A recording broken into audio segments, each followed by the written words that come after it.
Okay, so LU decomposition, we reduce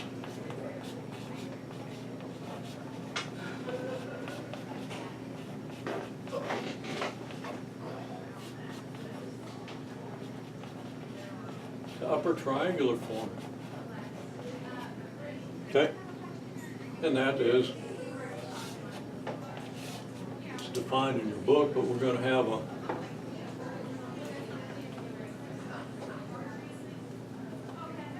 actually, I'll just, any number.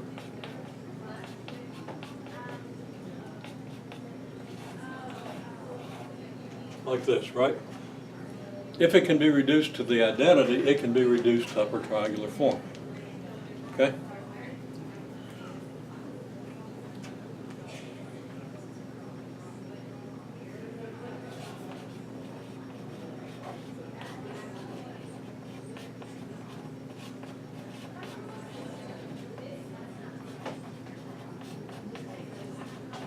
I'm just going to say keep track of the elementary matrices. That's the elementary matrices that accomplish your row operations, right?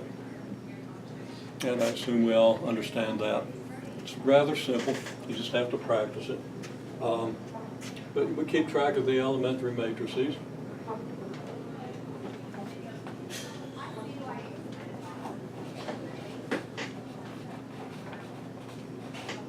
Use the inverse elementary matrices.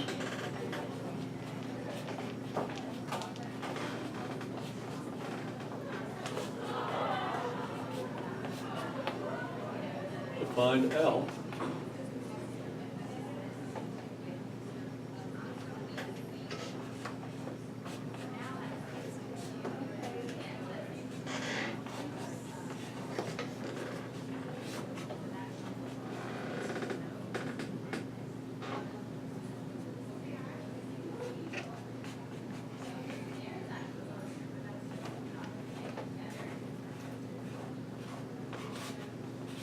So that LU, which will be of this form, here's your lower triangular matrix, right? And here's your upper triangular matrix.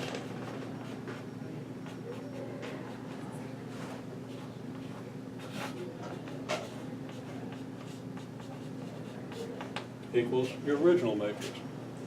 Okay? And I actually, in your, I realized a minute ago I did that. Okay? So we multiply these two together, we get our original, okay? And then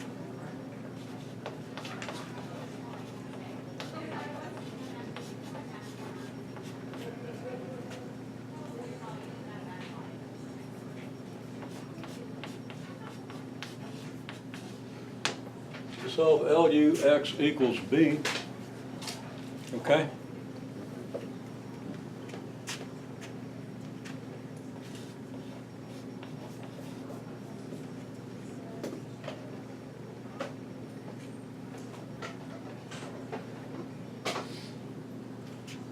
You can solve UX equals B, okay?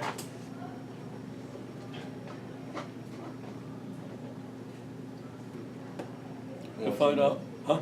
Didn't you solve LX equals B first? Yeah, and I got it backwards. I always want to do that backwards. Solve L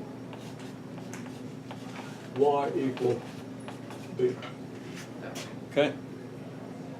Then you know what L has to multiply to get B, right? Mm-hmm. Well, L multiplies UX, okay? Now solve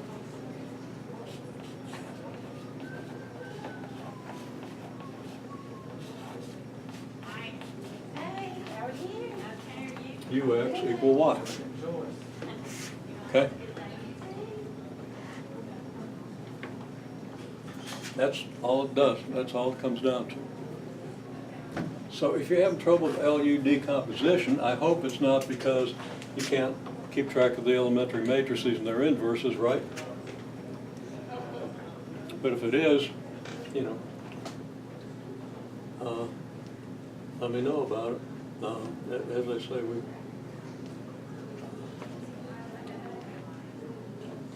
want to get that straight. review the videos, look at matrix decomposition, look at elementary matrices, various things on the internet, do your best to do them, show me what you're doing, and we'll see where to go from there, right? Make sense? Because we've done it in some detail. If you're having trouble following those steps, follow as many as you can, show me where you're getting stuck, and let's address it, okay? But that's the overview, okay? Every row operation where you add or subtract a row from another row, multiply a row by a number, switch rows, corresponds in a very simple way. You just do the same thing to the identity matrix and you get your elementary matrix, which then has an obvious, or should be obvious, inverse matrix, okay? And you keep track of those, multiply them together right, you get your L. Okay? All your inverse matrices will be lower triangular, all your elementary matrices will be upper triangular. And you multiply all your inverse matrices, you're going to get a lower triangle. Multiply original, when you do everything, this is going to come out lower triangle, okay? And this is already upper triangle, because that's how you reduced it. You don't have to get ones here, although it's handy, okay? Handy at least to get a 1 here and a 1 here, so it's easy to wipe out the numbers down here and get the zeros, but not absolutely necessary. And then, of course, you solve this by forward substitution. You solve this by backward substitution. Okay?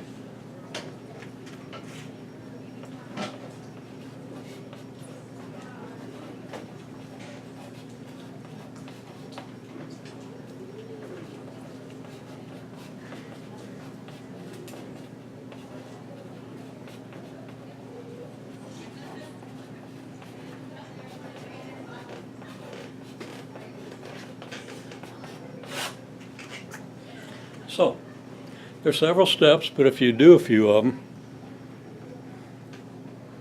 okay, it starts to make sense. And if it doesn't, at least you remember it long enough to do it in the test, right? But ideally, it makes sense because that expands your ability to understand later things.